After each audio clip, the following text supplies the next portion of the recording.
Welcome to this special edition of the Market Pulse brought to you by the Middle East Organic and Natural Product Expo Dubai and Natural World Expo Saudi Arabia. I am Islam Khalil, Managing Director at Ind Group, and today the topic is Preventive Health and Supplement, Unlocking the Middle East's fastest growing wellness market. It is my pleasure to introduce our panel of experts, Mr. Imran Bashir, the Manager of Strategic Partnership at Vivendi Distribution. Mr. Imran has a leader and managing over 50 international brands. Imran is an expert and bridging the complex data with external market growth and recognizes the ability to break the sales milestone and foster innovation. Imran is passionate about helping organizing adapt to technological advancement. Thank you so much, Islam. Really happy to be here. We have also Shiryaz Campbell, Supply Chain Manager at Pharmalane. Shiryaz has over 20 years experience across pharmaceutical, manufacturing, and retail sector. Shiryaz brings to extensive expertise in supply chain strategy and demand planning and procurement. Welcome, Shiryaz. Thanks, Islam. Thanks a lot. We have also Ms. Lata Pieri, Procurement Supply Chain and Operation Leader with over 24 years experience at the leading group like Aster Pharmacy, Life Pharmacy, and GMG. Welcome, Ms. Lata. Thank you, Mr. Ismail, for your kind introduction. And it's my pleasure to be a part of this panel today. Thank you, GL Exhibitions and the team for bringing us together, the industry leaders, to talk about the exciting, the fast-growing sector today. So I'm all the more happy to share my insights. Thank you, Lata. Before I bring in our panel, let me share what I'm seeing on the ground because it's from everything we are able to discuss. This is one of the fastest changing marketing I have worked on. A few years ago, the path was simple. Register a product, get into the pharmacy or retail shelf, and let the shelf do the work. That's no longer how it works. Today, the GCC consumer, it is discovering, comparing, and buying through the digital channel, often reaching a supplement faster than they can reach to the doctor. Prevention has quietly moved from the clinic to the checkout cart.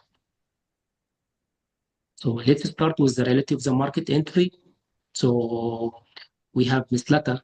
She would like to love to hear your perspective on this as well. What are the essential and non-negotiable for the brand approaching regional buyer today? Thank you for the question, Mr. Islam. So before I answer it, I would like to briefly set a context to it. Because any new entrant in the market has to understand the nutraceutical distribution landscape in UAE especially. Currently, it is being fragmented across the channels. Having said 40 to 45% is still with the retail pharmacy chain because the consumer associates with the pharma when it comes to healthcare. So today I would like to shed more focus on the retail pharmacy. And this nutraceutical category is very dear to me. I'll tell you on the go why it is so. Because I'm from a procurement background, definitely I would like to, enhance my margins. So this is the category I always been working on, having spent over 25 years in procurement, operations, supply chain. I've seen this market evolve from treating illness to promoting the prevention and overall wellness. Coming back to question, the essential and the non-negotiables, I would say the very first and the foremost thing is the regulatory compliance. The brands need to ensure that they are always compliant. And before entering the market, especially the UAE, they have to register through the municipality. The Montaji requirements has to be fulfilled. And not to stop there, when they establish the second phase of the launch, I would definitely advise each. Today, I still see the gap. The nutraceutical categories are not expanding to the prescription pattern. The functional supplements always has a scope to get registered through MOH as well, MOHAP. So they have to ensure the approved ingredients and the permitted health claims, Arabic labeling, and halal compliance. So these are mandatory, and every region has its own framework of the regulatory frameworks. One has to pass through. So these are very first and primary. So without compliance, there is no conversation. So it is that. Coming to the second important factor, I would say any new brand has to have a strong commercial fundamentals, Mr. Islam. Without having the fundamentals, these fundamentals in place, there'll be no stability. I would tell any brand to establish their pricing so that they share good enough margin. I just now was saying like why this category is dear to me. The reason being, after the medicine, from a pharma background when you come from, after the medicine, this is the category where it's a contributing in a larger manner to the benefit yielding, if you ask me, above all the other categories. So this category has to arrange the pricing in a way that they have a right market fit and understand where their positioning is. Secondly, I would say, yes, commercial in terms of marketing investment, they have to set the promotional calendars all through the year. This is one of the very important factor in this industry, because it's Dubai is all about the promotions and happenings everywhere. All throughout the 12 months of the year, there are some other promotions goes on. So they should be a part of it, and any retailer would definitely seek, or the brands would be investing in this marketing and the digital promotions as well today.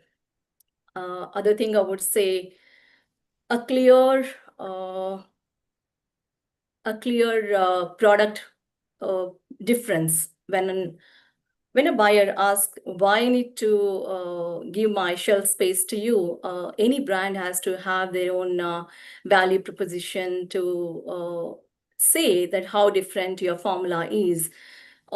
If you take an example of vitamin C 1 gram, it is a vitamin C 1 gram from any brand, but how different you are, how you're solving the consumer problem is something you have to always carry with your product while bringing it into the market. So then definitely.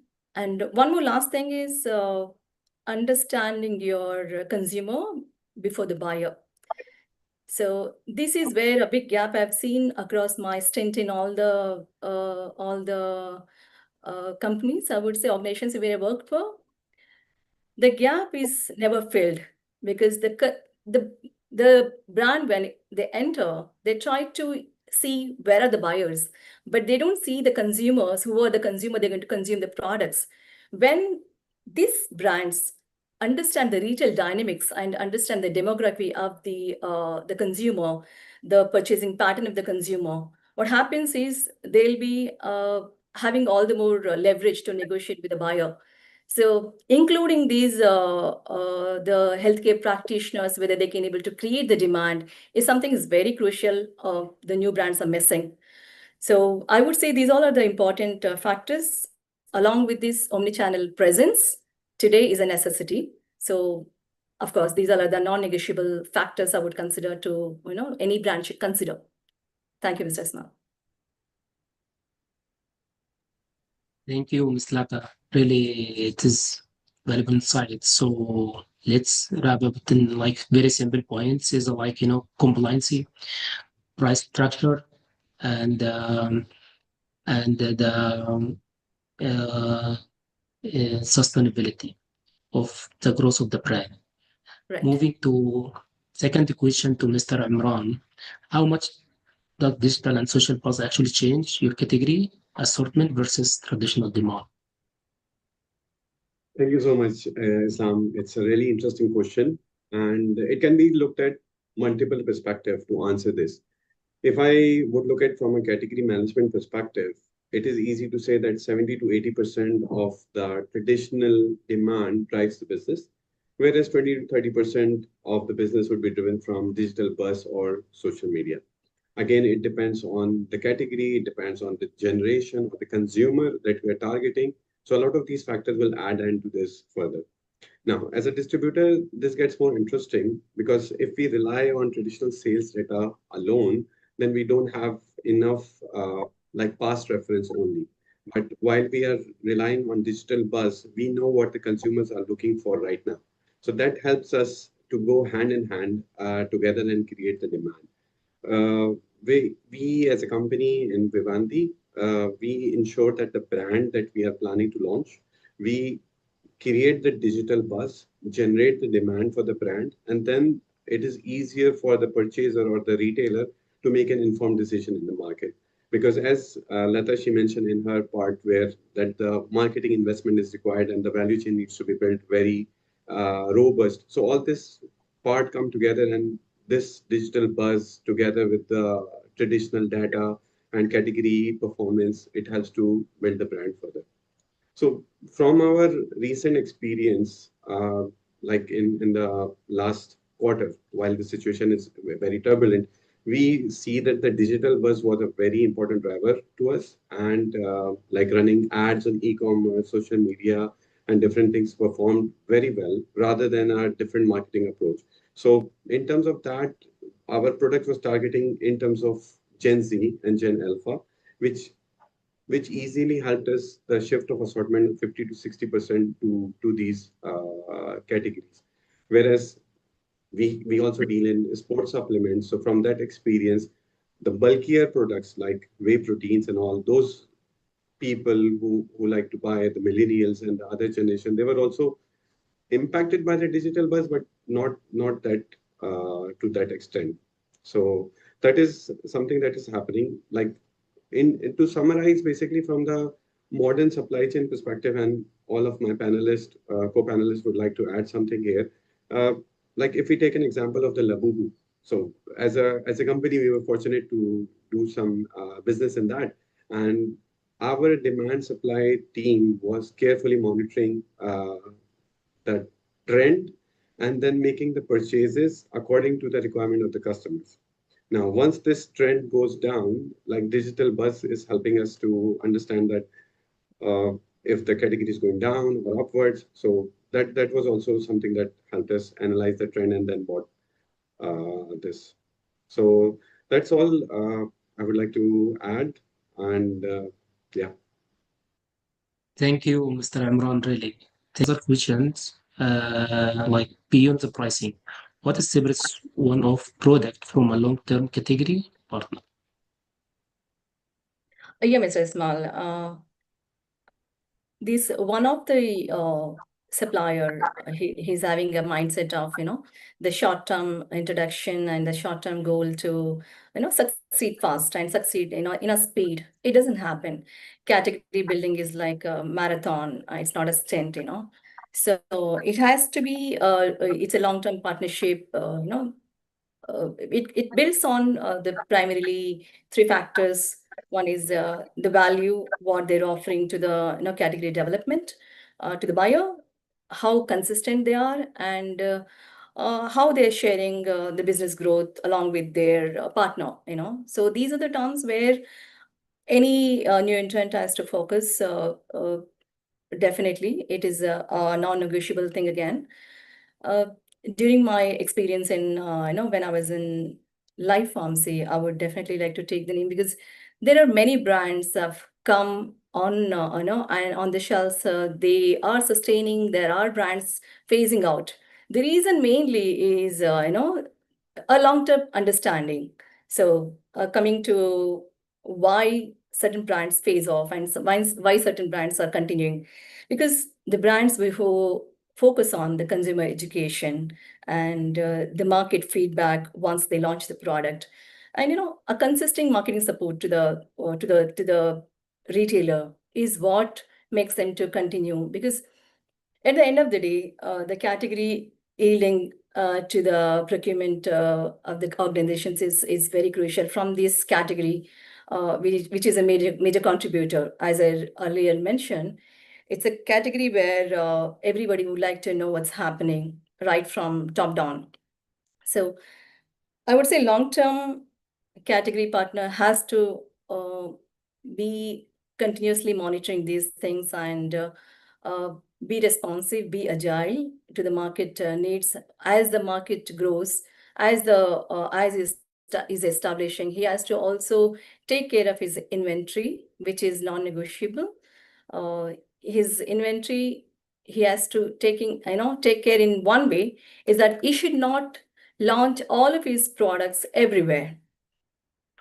He need to be understanding out of his 20 assortments, which is the area where I can launch my 5 flagship products and how I can grow, you know. For that, he need to be continuously educating the pharmacist, who are the main contributors. Today, a pharmacist can make or break a brand. It's that important. So a healthcare practitioner prescription is an additional thing, but again, when it comes to the advice and recommendations, definitely consumer would seek pharmacist advice. So be with the pharmacist right from beginning till the end, till you're existing in this market. The platform, this channel is you cannot leave. So despite your presence is there in online markets or even e-commerce, q-commerce, or modern trade, or wellness stores, your sale is initially coming from, they are the other convenience channels, but it is coming right from the pharmacist advice. And of course, there are digital bazaar, as Mr. Imran said. But having the long-term plan in the mind is like it's a marathon, as I said, at least 12 to 24 months, what they have to think through investing in the market and going with the flow and understanding the market well. And as you say, UAE is somewhere focusing on launching the platforms of longevity and wellness ahead. Coming in these categories, that bringing the products in this wellness categories definitely are going to have the booming ahead of the days. So definitely the long term is some where the partner should understand and value and continue to grow ahead with the existing retail partnerships. That's what Thank you, from my end. Mitlata. Yes. Back to Mr. Imran. So, how is the consumer data from digital channels changing your replenishment and demand planning? Thank you. Thank you so much. You have all the tricky questions for me, I think.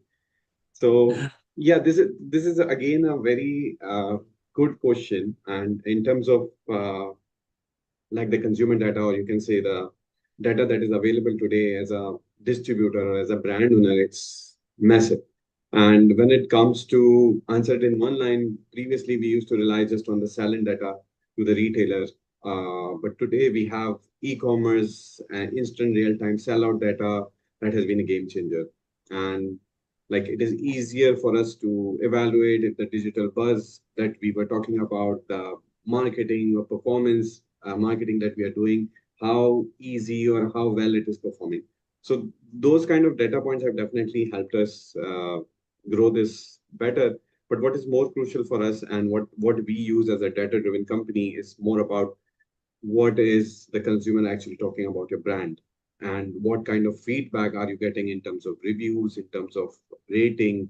Like we solved a problem where we had more number of returns happening to a particular product, and the consumer keep on reviewing that the bottle is leaking. And it was a simple packaging issue that we just needed to add a seal on top of the bottle. So during shipment, the bottle doesn't leak. And those kind of things help us to reduce the return rate. Whereas knowing which area of the business or which area of the Emirates or different countries your brand is performing, which SKU is performing.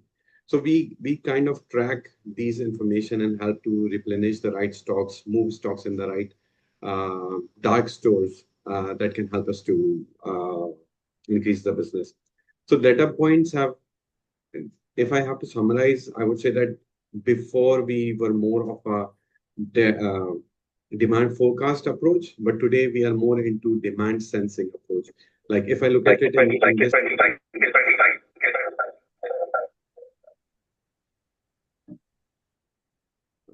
yeah, if I look at it in this way, that when we are working on a direct to consumer website, and the website, you see there's an increase in add to cart. Today, if you see that increase in add to cart and you ask the demand planning team or the supply chain team to account it during the forecasting, so it is basically way ahead of forecasting. You understand the consumer more closely. These kind of data have helped us. And Similarly, when we are running promotions, when we are running different ads, when our marketing budget is increased, we get in line with the supply and demand team as well to increase the purchases. So the thing is matching. And one of my favorite part over here is like, with the consumer data, it is easier to know when the trend is going down or when the consumer is shifting to another brand. If you're looking at like previously, you have to wait months or uh, you can say quarter to analyze that what has happened to this product, why suddenly things have happened, because real-time access to the data was not available. With this digital collaboration from the websites or from different customers, it is easier for us to predict that what is happening. And this helps us to operate leaner with more efficient fill rate. And I mean, these are some of the things which I could think of right now. Yeah, that will be all. Thank you.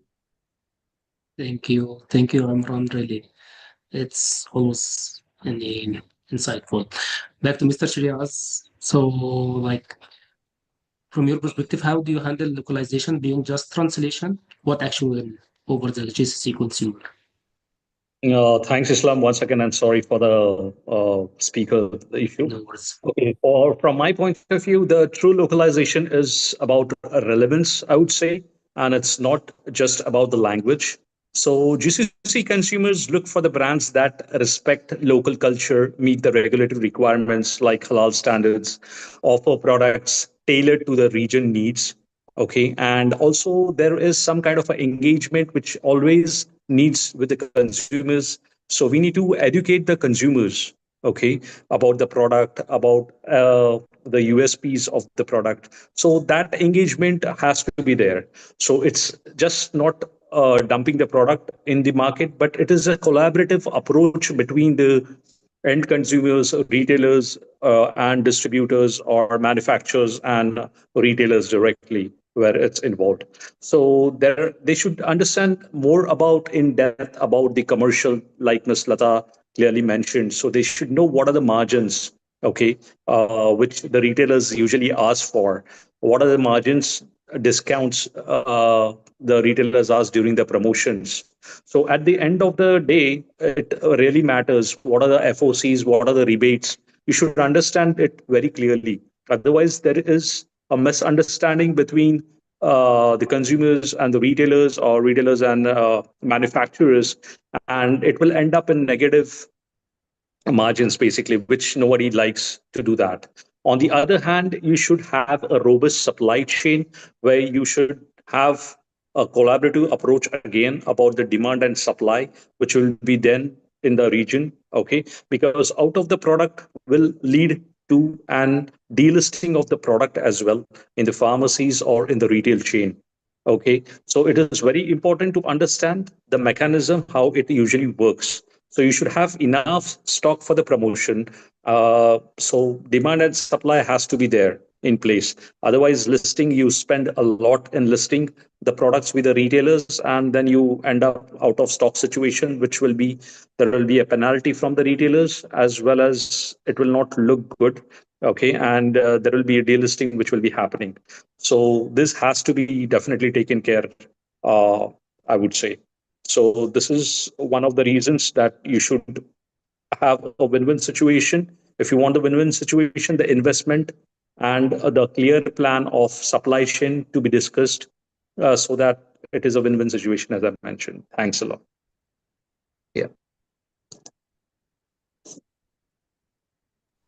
Thank you, Sharia. So it is not about transactional anymore. It is a partnership. It is a like Yes. culture, It's always. culture learn. It's about education, about collaboration. Is many things. Okay. Yes. So, Mr. Sharias, which category from your perspective, like gut health, sports, are showing the highest actual turnover 2026? See, if you talk about the categories, there are a lot of buzz happening within the supplements right now. Okay, but according to me, vitamins and minerals remains the largest revenue generator in the region, actually. Okay, so particularly vitamin D and vitamin C, magnesium and multivitamins for men and women, and even for the kids, are driven by the widespread nutritional deficiency and preventive health awareness. So these are the main categories. But if you see about the gut health, the prebiotic and probiotic also are the fast growing segments basically. While as also Mr. Imran mentioned, the protein and the sports nutrition is one of the category which has been increasing day by day. So people are looking for protein intakes. Okay, so 20-gram protein bars which are there in the market are really doing good actually. Okay, so we see growth in these categories also, and there is seeing a strong momentum in immunity and healthy aging, collagen and beauty, and stress management supplements as well. So I would say that these also like are the categories which are moving. But if you rank them, then I would say vitamins and minerals are the top categories like vitamin D, vitamin C, magnesium, and multivitamins, followed by gut health, probiotics, and digestive health. Sounds good, Mr. Shuja. So it's not more about like, suggested from the pharmacist. It's about like, changing like, the demand of the consumer as well. Is like becoming more aware about the Yes, product, what they can take it in daily routine and all of that. To exactly. wrap up, yes, I would like to ask each of you one piece of advice. What is the single most important recommendation for a brand owner planning to scale in the Middle East? Miss Lata, please. Yes, Ismail, Islam, sorry. So I think you want to wrap up, but there's a lot to say. And because of time constraint, I think we can't discuss much on it. Having said my last piece of advice, entering this GCC market with a paced and focused approach, not just launch with a biggest retail chain and end up landing somewhere in a corner of their 100 brands out of 100 brands. Rather than that, you choose a retail chain or even individual pharmacy for that matter, a location where that it's a premium visibility is there, and you know that you're going to perform well in a individual pharmacy. Also, please don't leave that particular because that's the place where you're going to hook into this ground, and then expand the category, expand the channels, expand even reaching to the bigger platforms, or having more number of outlets. But yeah, start slow and start, go with a strategic approach of, launching small and, scaling well. So again, be consistent and ensure that, at the end of the day, your supplements are effective and efficient, because that's what, increases the trust of the consumer, and eventually a retailer will be able to perform well. And end of the day, the brand as well. That's what my advice would be. Thank you, Lata. Mr. Imran. Okay, I agree to what Lata said, and definitely a good supply chain, a good investment value chain needs to be built and needs to be discussed in advance. It is not advisable to just the product on the shelf and then like get lost in the crowd. So ideally, like as a we should look for partnership models where the brand and the distributor or the retailer work hand in hand and grow the brand and make this performance in the category.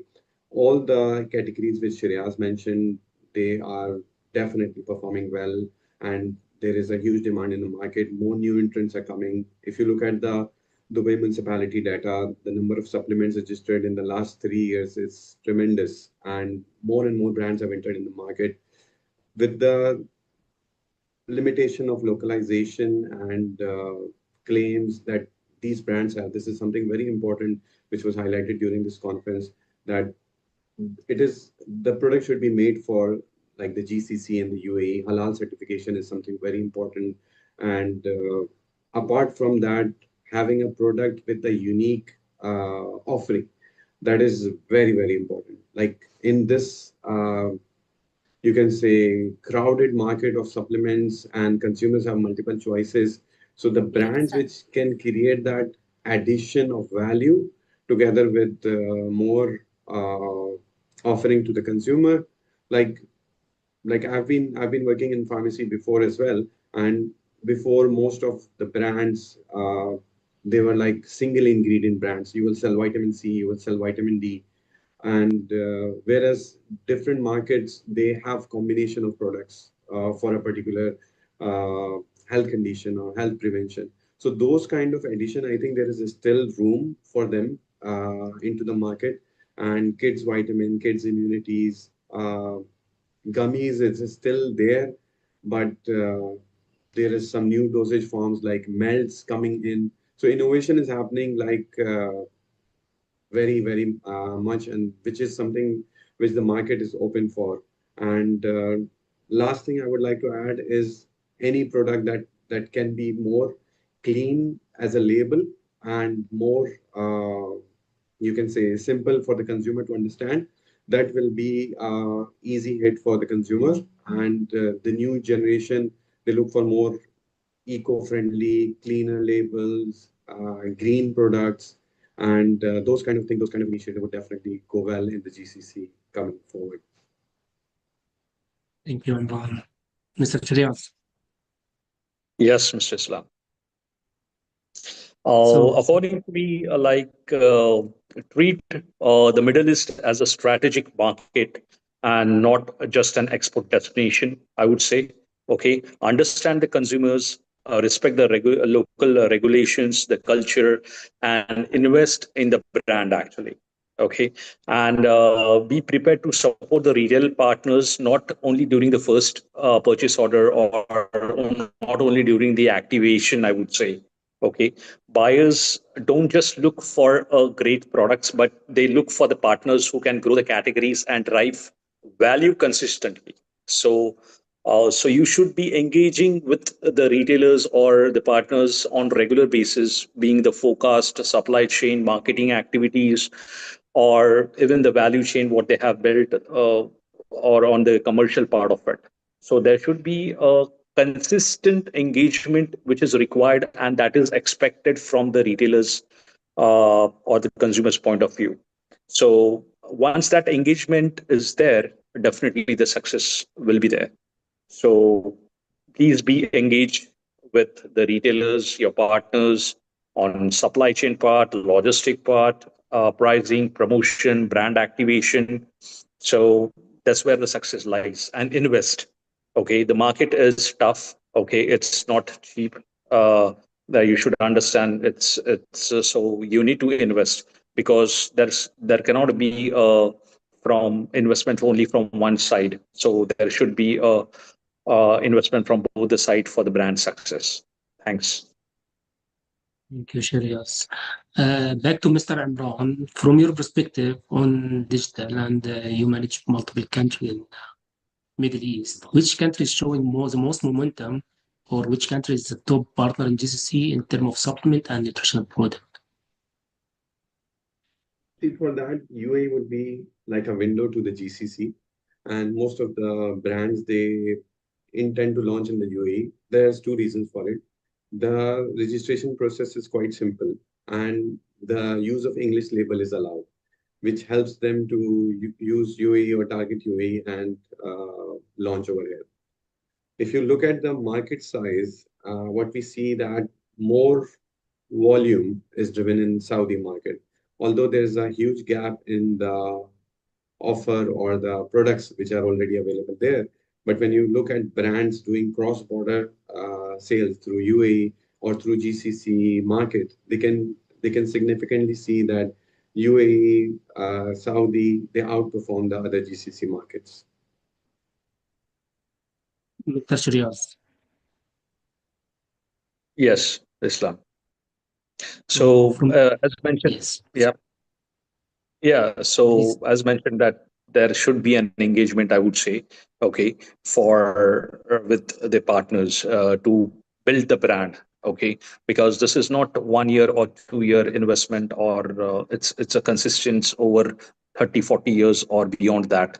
Okay, so that's how the brands are built. It's not a one night show or 1 year show. So you need to invest, engage with the partners. That's the take from this session, I would say, from this question. And Nicolata. Yeah, as I well said, the long-term partnership is something, both the channels from both the sides has to be, uh, equally shared, as Mr. Imran said, from the brand side, but also from the retailer side. Generally, I don't agree with that because retailers, to establish a brand has to really invest in time for 12 to 24 months, as I said.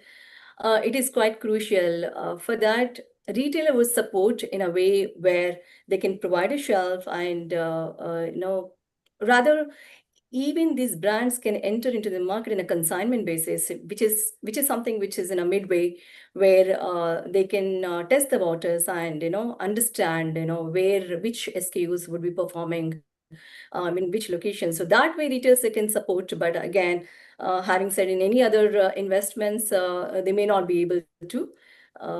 This is what I understand from my experience. So brand has to totally be ready with investing in all areas, right from launching till maybe sometimes even the listing can be extended and not a charge to the the new brands, giving a concession. But again, saying investing from retail side, it may not be practical enough to take it forward. Thank you, Ms. Lata. And thank you to our panelists for this invaluable insight. To summarize our discussion, we have seen market success in 2026 rely on data-driven category planning and deep commitment to localization. Middle East is easiest markets to go through. It is simple. Need compliance, price strategy, and education and culture understanding. And finally, we would like to invite you to join us at the Middle East Organic and Natural Product Expo in Dubai this November from 16-18 at Dubai World Trade Center to see the innovation in person. And if you are residing in Saudi Arabia, the Organic Expo has extended to the kingdom, bringing the Natural World Expo Saudi from 14-16 December 2026 in Riyadh Front Exhibition and Conference Center. Thank you for joining us today. Thanks, Islam. Thank you, Islam, for Thank giving this you. opportunity to speak about. Thank you. Thank Thank you. you.